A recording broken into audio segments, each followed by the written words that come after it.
Hi, I'm Cora. And I'm Amy from the Runaway Helpline. And today we're talking about running away. Am I? I don't know yet.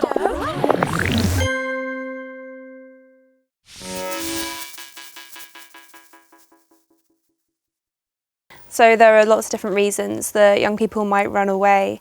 Can you tell us a few of them? There could be things happening at home. There could be something that's more of a pull factor, maybe you running away to someone or somewhere.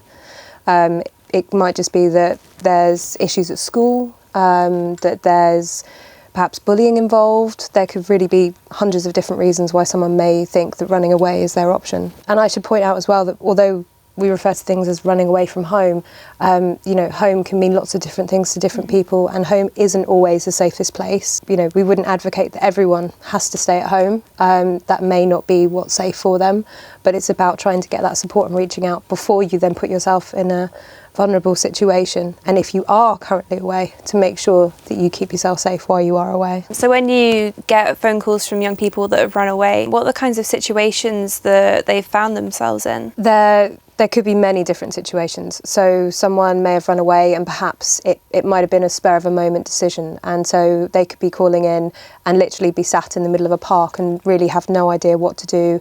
They might not have brought anything with them and they're very much at a loss of what their next steps are and how to stay safe.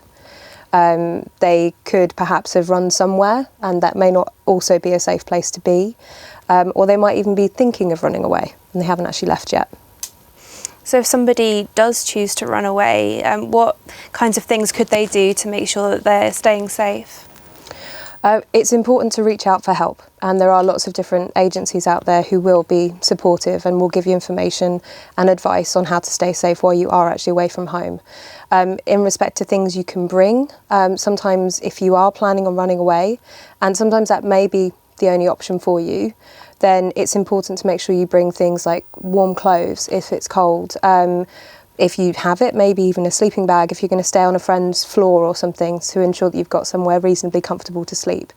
Remember your phone charger, something to eat, some money, a way of getting around. So if you live in cities and towns, you may have a bus pass or Oyster card or something like that. Ensure that you are able to get yourself somewhere safe.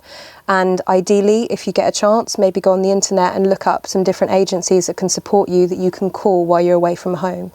Mm-hmm. And you mentioned about finding somewhere safe to stay. What kind of places would be safe?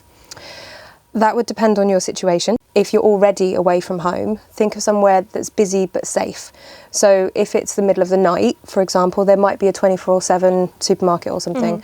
Or ideally maybe a police station or an accident and emergency department, somewhere where there will be someone who can help keep you safe, whether that's a security guard or perhaps other agencies, so police officers and people like that who you may not necessarily want to approach, but you know that just them being around is going to help to keep you safe.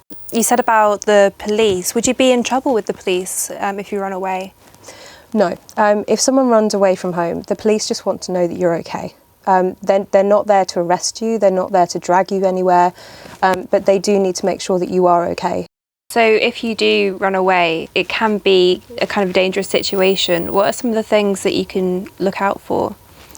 Yes, being away from home itself can make you vulnerable to other people who will make the most of that situation. So, try and avoid doing things like hitchhiking.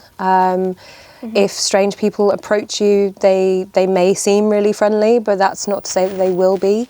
Maybe approach people who would be there to safeguard you, so police officers and stuff like that. Be very careful about where you stay. If you do have a friend or family member, make sure that they are someone that you trust, that you know very well. And again, if at any point you're ever scared, there are lots of agencies out there that can support you pretty much 24 hours a day. So even if you get somewhere and you're like, wow, this is not a good idea, I shouldn't be here, I don't feel safe, I don't feel like I can trust this person, then reach out and get some help. Thank you so much for coming in today and talking to us, and thank you to Runaway Helpline as well. And we'll see you next time. Bye! Bye!